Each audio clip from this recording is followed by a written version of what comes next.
This 4-meter high green board in Wanchai is called a tree, but it's so much smarter. Designed by a German startup and made in Hong Kong, it purifies the surrounding environment and monitors the air quality at the same time. We have installed more than 25 units all over Europe. And so it is our first project in Asia.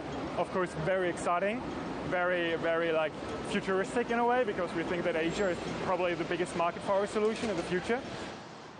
The smart city tree is actually built with mass, plants, sensors, and solar panels. Dennis says the units in Europe show its air purification capabilities are very cost-effective. Every single city tree has the same effectiveness like 275 normal trees, which you can get on the market in Europe for nearly $300,000, and we sell it for $25,000 to $40,000. It is also, of course, much more space efficient. He says installation also saves labor because it does not require water like real trees. A single unit can affect the area with 50 meters. If you want to have an urban-wide installation, you have to install a city tree every 100 meters, which is pretty reasonable. Dennis and 2 companies in Hong Kong invested the money and manpower in the project.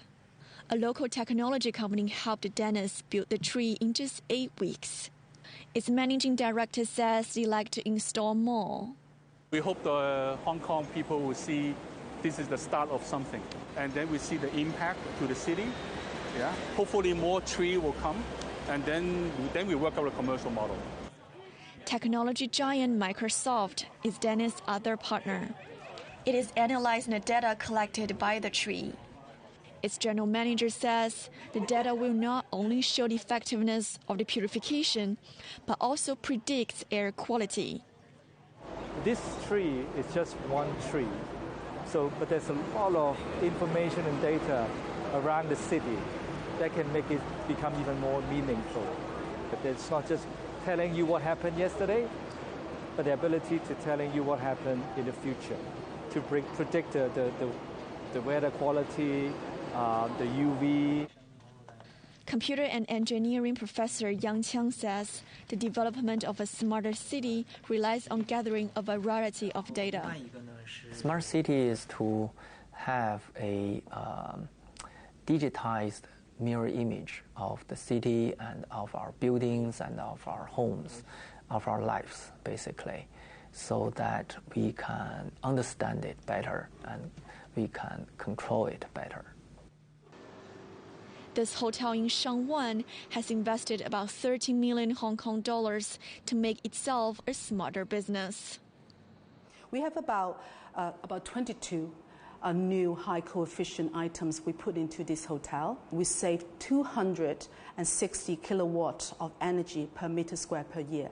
If you translate that into money terms, it's basically we saved 3.3 million Hong Kong dollars per year. A solar panel on the rooftop is used to heat the water. One of the major elements that helped them cut energy costs is this intelligent fan core unit. If you compare our intelligent fan coil units to the conventional ones, because every single building you need a fan coil unit, we immediately could save 87% of energy. In all, the hotel uses 58% less energy with the smart approach. In fact, we have other clients ask us to do it.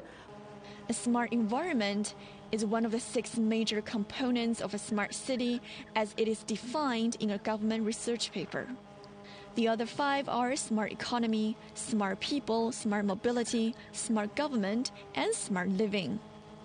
This local technology company invented a set of devices that allows one smartphone to control all the air conditioners and fans in a 3-bedroom flat. We believe that with nowadays mobile phones and applications, cloud technology, there is a better way to develop new products, new technology that smartly control the environment that we live in.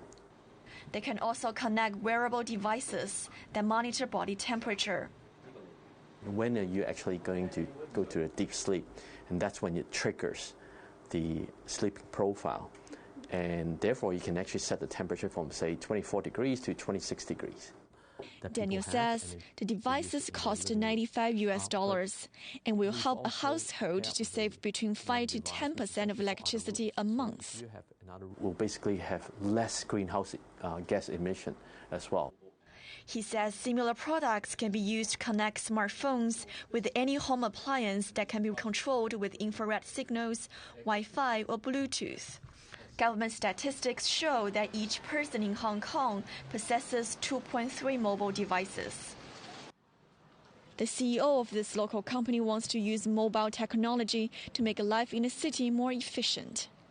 His apps help reduce waiting around to buy stuff, from a cup of coffee to movie tickets. The company is working with the major theaters and movie distributors to provide all the ticket information in the city in just one app. We try to convince them the mobile phone is one of the promotion channels for them to reach out the largest audience, so apart with their traditional promotion channels. Willie says watching a movie is usually associated with other types of spending. His app will also provide information like what restaurants and other retail shops are nearby the cinema. Most of the cinemas is actually located with the shopping malls. There's a lot of retailers, a lot of brands, so that we can pop up with the nearby promotions. This entrepreneur is the chairwoman of Smart City Consortium, an association that is dedicated to promote public awareness and assist the government in building a smarter city.